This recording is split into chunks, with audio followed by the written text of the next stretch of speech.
Well, good morning, Hawaii. It is Wednesday, January 27th. It is 10:30 here in Hawaii. This is Spotlight Hawaii. I'm Ryan Kalei-Suji, joined by Yanji Denise. And of course, Spotlight Hawaii, a program on the platforms of the Honolulu Star-Advertiser that is really meant to shed a light on some of the issues and newsmakers making headlines in our community.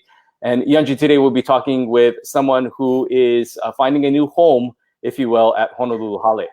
That's right. We're welcoming Mayor Rick Blangiardi to the program this morning. He, of course, joined us plenty of times during the campaign, but this is for his first appearance with us as mayor. And so we're so excited to have him. He's a guest that a lot of folks have been asking for. Good morning, Mr. Mayor. Let's start with the basics. How is it going? You're almost a month in. How are you finding the job? Well, thank you for asking. First of all, it's nice to be with you two again. As I said earlier off camera, I thought it was all done with during the campaign, but here we are going forward. So be nice, all right? So it's the beginning of the fourth week. Maybe it's already middle of the fourth week. It's been an absolute blur. I can say this with great sincerity. I don't think I've ever been in a role before where you can feel the expectations. They're so high. And we expect a lot from each other as a team, and I want to talk about my team this morning. But the expectations are high, and it's really palpable as I go around and meet people and listen to what people have to say. And at the same time, the sense of responsibility is amazing. It's unlike anything I've ever felt before. And so in the spirit of Billy Kenoi, who just passed yesterday, a friend of mine who I just went over and had dinner with right before Christmas, you know, I remember the thing about in talking with Billy that night, the incredible pride and passion he had and what he was able to get done in service to the people in his community. I would tell you, I've had a long night last night reflecting on a lot of things. That's what this job is about, and I'm very excited. So that's how it's going. I find it very energizing and not daunting at all, as challenging as it might be. And this is an incredible opportunity and point in time right now. And I'm so proud of the leadership team. And I want to talk about it. I just left council chambers where they're our delegates, if you will, our directors are being confirmed this morning. I don't think we could have gotten a better team. So I'll be happy to talk about that and anything else you want to ask me. But I do want to talk about the team for a moment. But that's okay. Yeah, let's start off talking about your team and the positions that you have. Most notably, I think one of the positions that is going to be important is the role of your finance director and taking over the city budget and controls of that. Can you give us some of the highlights of some of the cabinet positions, those who are going to be taking over the responsibilities of helping you in managing the city? All of them, because we did so many. I'm so proud of them, but I won't do that, Ryan, because I know that you two would be upset with me if I just filibustered here for half an hour and then said, we didn't even ask the guy a question. But let me just start off by mentioning Mike Formby, because it really all started with finding a managing director that would be a great compliment to myself, being new to politics, but somebody who I just knew firsthand, not only had a fine mind, really, really smart man, but and steeped in understanding how things work both at the city and the state level, but also a great heart. Michael is just a really incredibly wonderful human being. And so from that, and Mike spearheaded our transition team, we went about the task of doing something that was unprecedented. We opened up a portal. We pretty much said tryouts, if you will. We wanted to see who might come forward, because throughout the campaign, I remember saying it to the both of you, I said the job one, first and foremost, would be to build a team. And to put the team of people, the smartest thinkers and smartest doers, and maybe even more importantly, at a time like this, people who would embrace accountability, because that's part of what I just said about the expectations. We need to make things happen. So I said that to be candid with you in blind faith. As you both know, I came out of a 43-year broadcast career. I've not hired people to work in city government before, but I just felt intuitively that if we did this the way I wanted to do it, that people would come forward. And that is exactly what happened. And not only is that exactly what happened, but out of those 450 applications, we built a transition team of 18 people, 3 teams of 6. We vetted all those applications. They then spent several days in hotel rooms interviewing from morning till night. We ranked ordered those people. We figured who was the strongest, who was the best, and really it produced an incredible group of men and women. And so today we brought in 21 new directors, which is tremendous. The thing I'm really excited about as well, to take nothing away from them, and I'll certainly talk about Andy Kawano, who is going to be our budget guy, who came from the Sullivan family of companies and been working there for 25 years, who I knew from board work to be an outstanding human being. But to that point, though, one of the things that I decided to do, and I was cautioned against it, was I believe my mobile management circle is that, if you hire A's, and I believe everybody we hired was an A, we compromised on no one or anyone, that they would in turn hire A's themselves. And so I said to them, you all have big responsibilities. I mean, these jobs are all so big. There's so many moving parts. The enormity of the city is something that's really hit me in the last several weeks being in the job. So I told them that they could pick their deputy directors, but the only thing that Mike and I wanted to meet them, establish a relationship, and set expectations. And that's exactly what happened. So we have a whole cadre of deputy directors coming in, many of whom might have been or could have been directors. I mean, I'm so excited about that. We're not quite finished. We have another interview in here tonight at 5 o'clock.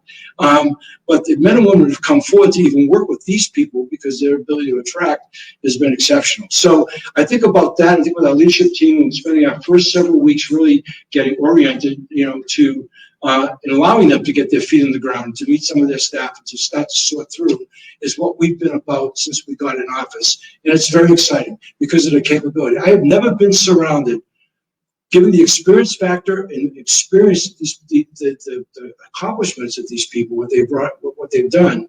I've never been around this kind of group of people as one big collective team, knowing full well that the city is multifaceted and looking at the potential of what they're going to be able to do and the things that we hope to do. And that's exactly what I told the council this morning, is that we're all in this together. I've heard all the horror stories in the past about dysfunctions between mayors and city councils. This is not that moment in time.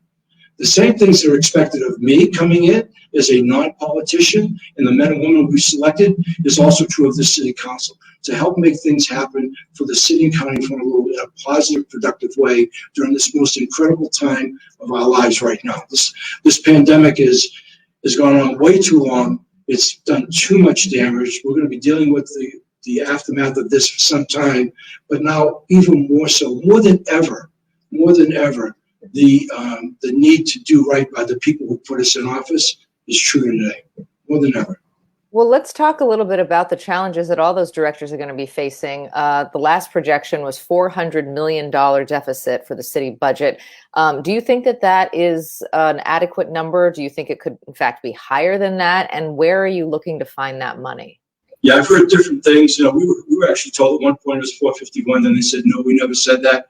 We are going to be meeting the latter part of this week. We're going to give Andy a couple weeks. He wasn't able to come the very first week. This is only the beginning of his third week, and he's been working at it. We've already been worked through the weekend on our capital program. As you know, the budgets are due. So I've heard some good things that on from the standpoint of where we think we can make some moves, but I haven't sat down. We haven't had that first financial meeting, but we will very shortly. So I agreed to be on this today, knowing full well it's a bit premature in all fairness, but that is a big undertaking to walk into under the circumstances that we're in just a couple of weeks, get somebody not only brand new to city government, but whatever. But I think we'll see. We'll make it work. We have I can say this, we have a lot of tough calls in front of us, a lot of tough calls. We also want to focus on, of course, the pandemic that is ahead of us. There are many questions about the tier system that the Caldwell administration has set forth and set up.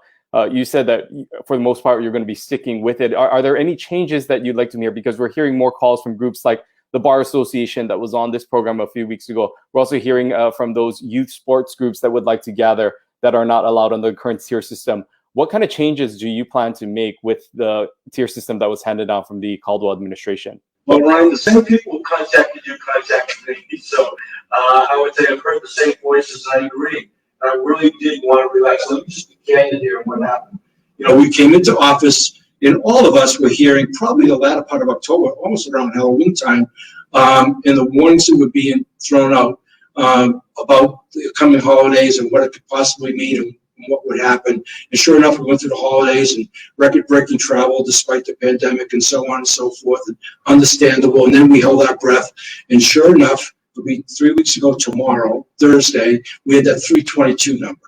And so when we came in, one of the things I did is I sat down with Dr. Char and Governor Righe and some other folks along with Mike, and we said, look, we were saying all along during the campaign that we wanted to be more aggressive We wanted to look at this tier system as being too restrictive on some of the things that we could possibly do, but we wanted to wait because there were a couple of things, three things going on. One, the anticipation of a holiday surge, and whether or not that would only be a holiday surge or the third wave. The other was suddenly the introduction of a variant, and what that might possibly have. I mean, yesterday in the headline of the very paper that you're representing this morning, that's what they talked about. The variant is here, if you will. And then the third part of it was the incredible explosion on the mainland and what happened. So that, despite my ambition and desire to be more aggressive, said that,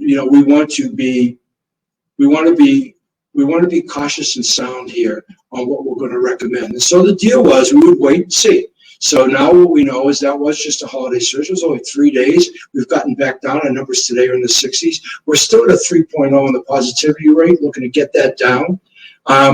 But that said, the trend has been very solid now for a while. I've said all along, I'm not going to go back to tier 1, tier 2, and how do we get to a tier 3, and what can we possibly do to those tier 2 numbers to create some relaxation in opening bars or whatever. So the other thing that we waited for, and I'm really proud of, was the arrival of the vaccine. And that's one of the things that I'm really proud of our team and what they were able to do. I was just there Monday of this week with our partnership with Queens Hospital at the Blaisdell, and we began vaccinating our Kapuna. And we know right now the only thing that's really difficult is the fact that we have a vaccine supply issue.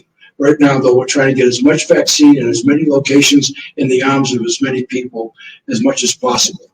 But in conversations I had earlier this week, and again, I'm being really candid here, I'm hoping that come middle of February, I'm going to be able to relax a couple of things, which is what we'd like to do. And I very much understand the need to get bars open, to get our kids playing, and those kinds of things. I've been pushing on that. I promised our governor and Dr. Char that we would work, we wouldn't be rogue. We want to be aggressive, but at the end of the day, candidly, everything still has to be signed off by the governor.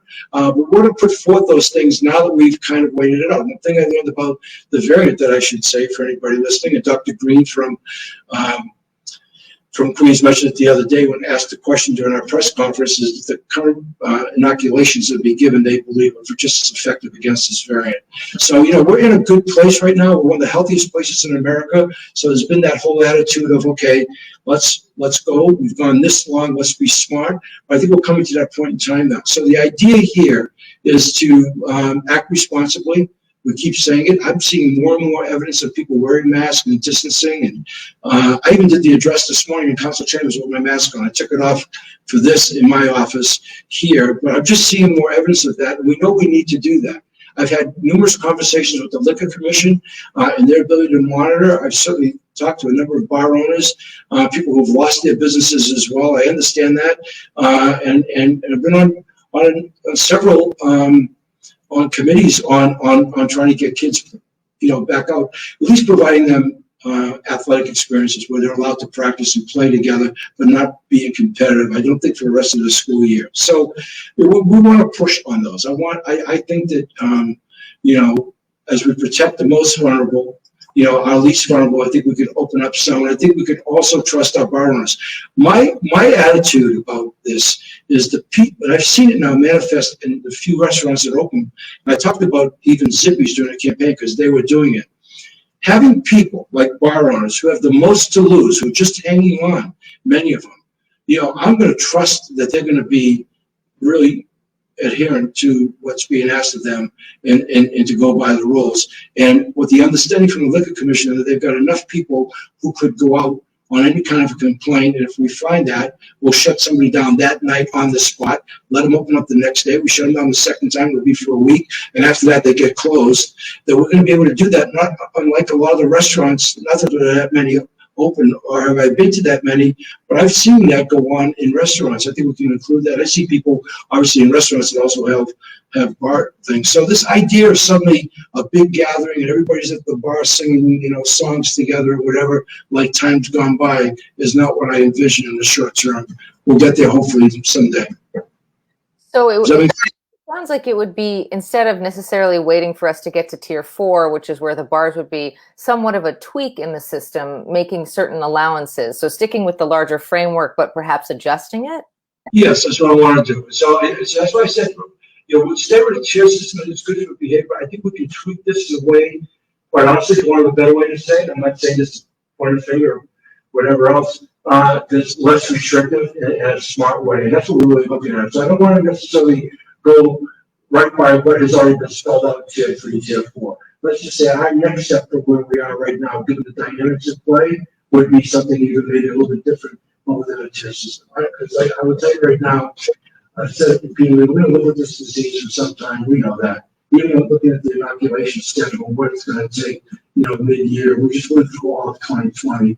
We need to evolve from going forward with people doing the things they need to do. The biggest thing has been to protect the most vulnerable, which we're on track to being able to get that done. I want to ask about just the second testing as well while sticking on this topic of COVID-19. The Caldwell administration at one point were pushing Governor Ige to allow for second testing for those who did not get the results in time when they traveled. They would take that second test upon arrival, and a few days later would take another test to prove that they are negative. Are you still looking possibly at a second test option? Where are you on that scale in terms of the Safe Travels program and making allowances for that? I'm sorry, Ryan, I spoke over you. Okay, I'm sorry.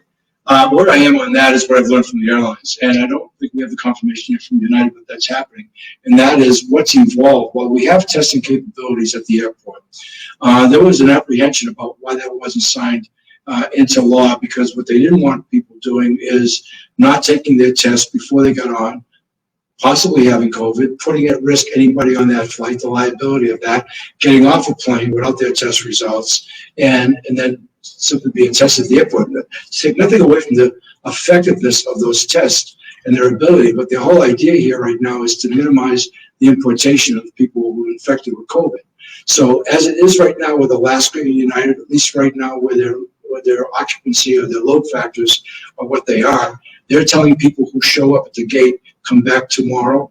They don't charge them any change or whatever, but if you don't have it, you're not getting on the plane.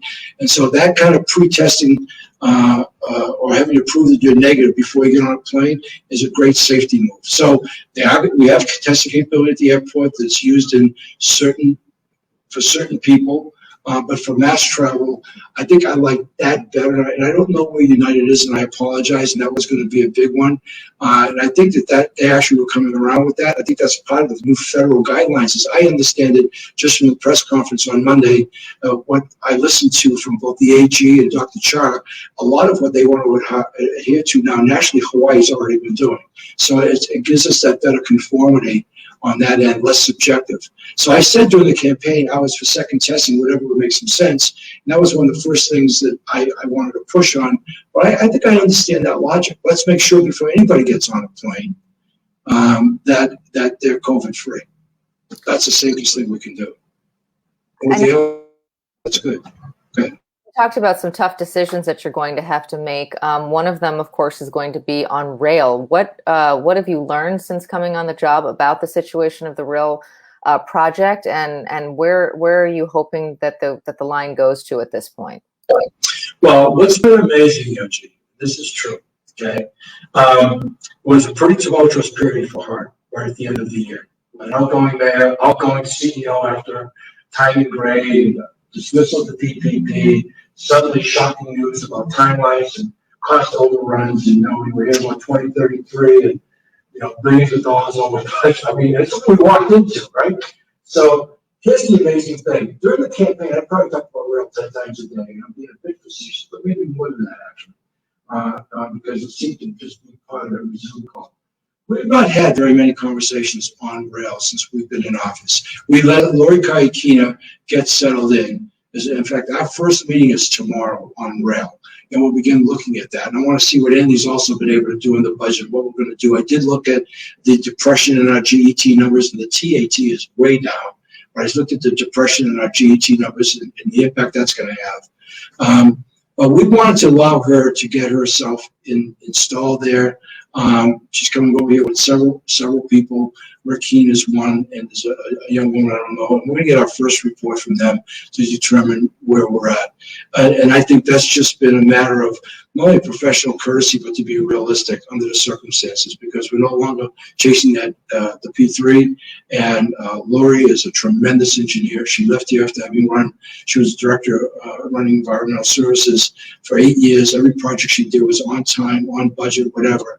out of courtesy for all of that change of guard, change of philosophy, whatever. So nothing's changed other than we got the good news from Senator Schatz that we got the FTA to give us a year, on the $250 million. So we'll begin to get operational on rail starting tomorrow.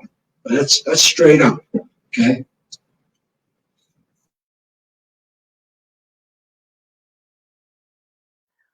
Another issue that, sorry about that. We're all muted at this point. We are having some audio issues, so we're trying our best to work around it. But Mayor, one of the other issues that you will be tackling is homelessness. And it seems, of course, here on Oahu, we're seeing more and more homelessness. We're seeing encampments now popping up along Kapiolani Boulevard in front of the old Walgreens, along Diamond Head, into downtown, of course. Where are you with your stance on how you want to tackle this? We know affordable housing is a key part of that, but absent of that, which would take some time to get going, how else do you plan to address the growing homelessness that we're seeing in our community? Well, let's start off with affordable housing, because affordable housing is not necessarily the panacea. It can help in the homeless issue, but there's a certain profile of homeless person that's going to relate to, and so, what we've said all along has more to do with chronic homeless people. Even if you have a place for them to go, as a place to live, wouldn't want to go in, or mentally ill, drug addicted. We have a lot of issues like that. And so we're working on affordable housing, and we haven't talked about that in a moment if you want. So one thing that I've said repeatedly, and I'm more convinced now than ever, and we know this statistically and factually, is that compassionate disruption hasn't worked. Our numbers haven't changed. We just move people around. People know that. We have not, and we just we took a very different approach in appointing Anton Crocky in that job. Anton was for many years the manager of IBM here. He was also a CEO of his own entrepreneurial company. He's a problem solver. He's got a great heart and a great mind, well respected. We had meetings over the weekend with White Community Foundation about asking for some money so we could staff some positions that we needed, so we could work in conjunction with our homeless service providers. And also intend to work with the police department. We've even done some briefings with the ACLU on this very subject to try to get our feet on the ground.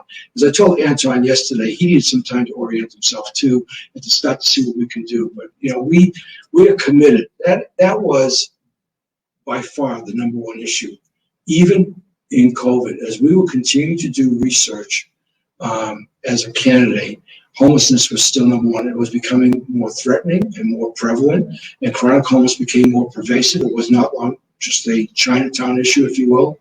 So again, I'm having this call with you guys 3 weeks into the job, and we are lining up our strategies. But I will tell you that we know what we think we can do, what we have to get done, where we can take people, and we're putting that together. Part of that's going to be a function of our budget.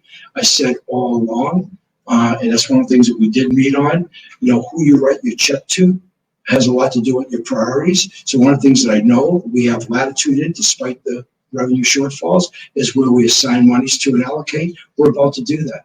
And so I made a promise in this campaign, not that we could necessarily end homelessness, but we could take a big bite out of it. It's a scalable problem in my mind. And I think we can make a big difference, but just give us a little bit more time. We do this next month. I'll be able to talk to you much more definitively. Okay. We're going to talk to it. I'm going to call your team after this. Here's what I know, Yunji, in this job. There's nowhere to hide. Okay, there's nowhere to hide, and I'm not even making excuses right now. We're just, I agreed to do this call today because I wanted to see you guys because I missed you. I actually agreed to do this call today because I know this is important to do, and we do want to. I have not been holding press conferences. I have not done that. I went out one day at the insistence of Brandy Higa, who's a tremendous communications person, saying the press is lined up on the lawn and they want to talk to you. So I walked out, and my preface was, "This is not a press conference. I'm here because." You have questions of me. I certainly want to answer those questions, but I'm not here to make any definitive statements other than what I can best answer you with that understanding. And that's we've been guarded like that purposely while we try to get ourselves organized. I mean, that's the first thing you want to do. You have a great team. I probably didn't talk enough about this team of men and women we brought in, but you have a great team. I want them to get themselves in the positions here so we can really come together over the budget, which we're going to begin to do now because everything is going to be due. And we had a big meeting here on Saturday. It was the first time We brought all the stakeholders involved in the capital improvement plans, the CIPs. And they had not been around the table before. We had everybody in this room.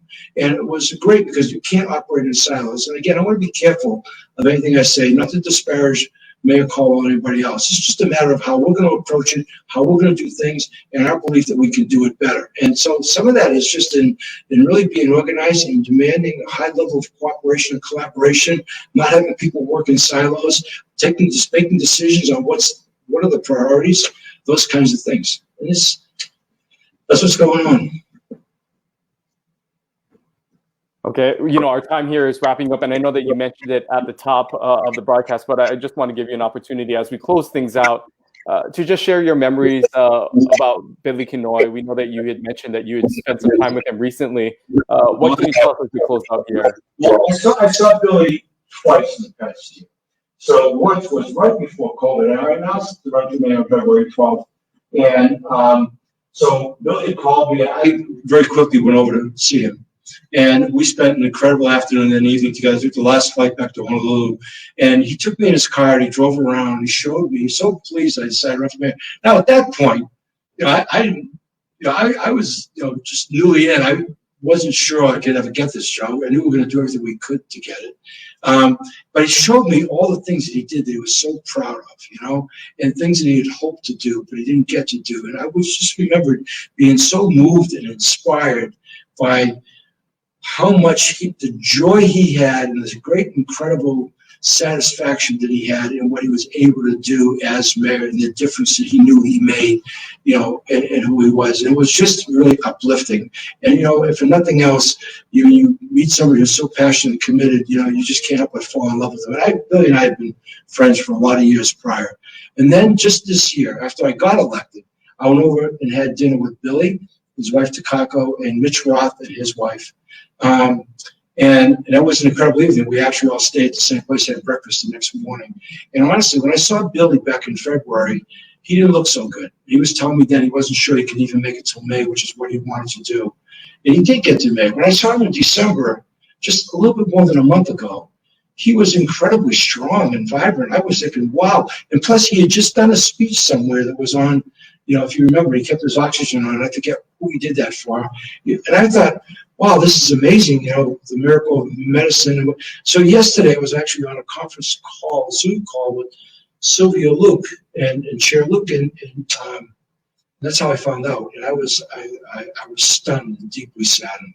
So he has an incredible legacy, and I hold in my heart, hope to be able to do the same thing at this stage of my life here to really make the contributions. Some of the things we've talked about today, the road ahead and what we're going to get done. It is such a privilege to lead. And the thing about Billy was he embodied all of that.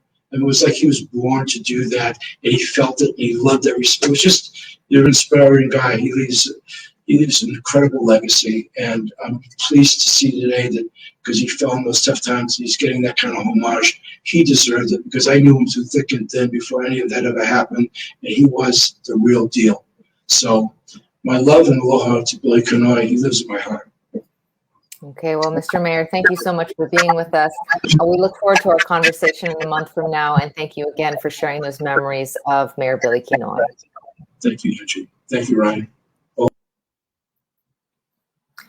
Good to hear from him. We apologize. We know a lot of you noted the audio issues, and it can be a little bit challenging. Honolulu Hale doesn't have the best connections. It's an old building, and they do their best over there. We have the same similar problems with the previous administration, but we will try to get those ironed out before we hear from him again. The substance of what he said, though, Ryan, was very interesting, and it does sound that while he said that he's keeping the tier system by and large, there are some tweaks on the way. Yeah, he recognizes, of course, that there are many in the community who would like an opportunity to open up. We talked about the bars specifically, and he spoke at length about that, and recognizing that, as he said, that they have a lot to lose, and he has full, trust in these bar owners that they, like restaurant owners, will be able to take care of the restrictions that they're going to be putting in place. So we'll see what sort of changes come through. He's saying not necessarily in terms of the numbers and the tier system as we know it, as we watch these daily counts and they accumulate these averages, but more about how do we and how does the city, sort of adjust some of the restrictions that were placed on some of those who find themselves maybe in tier 3 or tier 4. Yeah, it does sound like there are some changes. He also sort of said that, look, we're just getting our legs under us, if you will. At this very moment, the city council is approving confirming rather a number of his cabinet nominees. So they're sort of just getting their feet under them, and that they need a little bit more time in every aspect. Though he seems very proud of the people that he's selected to help run the city, and we do look forward to having more specifics in the coming weeks.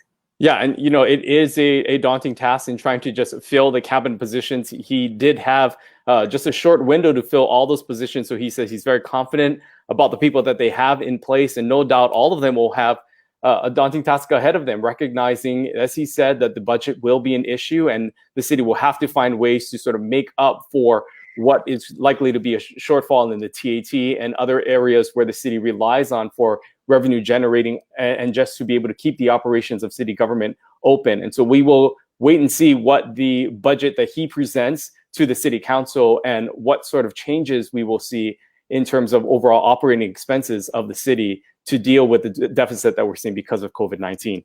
Yeah, and remember, those deficit projections were established pretty early on in the pandemic. They were looking at $400 million. There are a lot of people who say, and even he said he thought that some of the projections he saw were closer to the 450 range, and could go even higher. And so many people count on those city services. Where will that money come from? Will there be cuts in services, or will there be increases in taxes? We could look at property taxes. We could look at garbage taxes. There could be a number of ways to recoup those revenues. And again, we'll talk about all of that with him next month. We do appreciate him being on this month. And, Ryan, I know you and I were reflecting yesterday just on the tremendous loss. It was very nice to hear his memories of Mayor Kenoi. I know that you had a personal connection to him. And, as two people from Hawaii Island, I think that, we definitely want to celebrate him today. Yeah, Yunji, this was a tough one just to hear. And oh gosh, I'm going to try not to get emotional, but Billy Kenoi was just such an inspirational leader. I think that he was able to captivate just the spirit of, and encapsulate, I should say, the spirit of leading with aloha. And you heard it and you saw it in everything that he did, the passion that he had for his island community, most notably through that HPU speech, which has once again gone viral, just hearing that commencement address that so many are once again sharing. I remember when it first came out, and this was during a time when YouTube was sort of coming out and there wasn't a whole lot of viral moments coming from Hawaii, but that speech back in 2014 was one of the very first Hawaii viral moments when people were like, who is this guy, for those people who weren't familiar with Hawaii Island. But, he was close with my father being an elected official as well as my mom, in fact. And, a lot of people don't forget, he actually competed and completed the Ironman as well, and just had such a heart for this island. And it's such a loss, I think, for so many people who really admired him, and he just made people feel so special every time you talk to him. Yeah, absolutely. And you really saw in everything that he did, as you noted, his love for this place. I think that comes through, first and foremost, is just how much he loved and celebrated everything that is Hawaii. And so we honor and we think of him today. That's right. And, we love to hear your comments about the mayor. Please make sure that you add those in the comment section of this broadcast. And we continue on in our conversation. On Friday, we'll be speaking with Governor Ige. Of course, we heard earlier this week his State of the State address and what he plans for the state moving forward during this time as the state comes out of COVID-19 and what his vision is. We'll continue to talk to him about his plan, as well as any other updates that he has with COVID-19 and how the state continues to vaccinate people and all other plans in terms of the CARES Act funding and what other relief is coming to the pipeline. We know we have a lot of unemployment questions that continue to surround that office. We'll ask him that on Friday. Yeah, so we look forward to that. Until then, please treat each other with aloha when you go throughout your day. Think of Mayor Kenoi and his message and how we should treat each other. Thank you so much for being here today, and we look forward to spending Friday with you. Aloha. We'll see you then.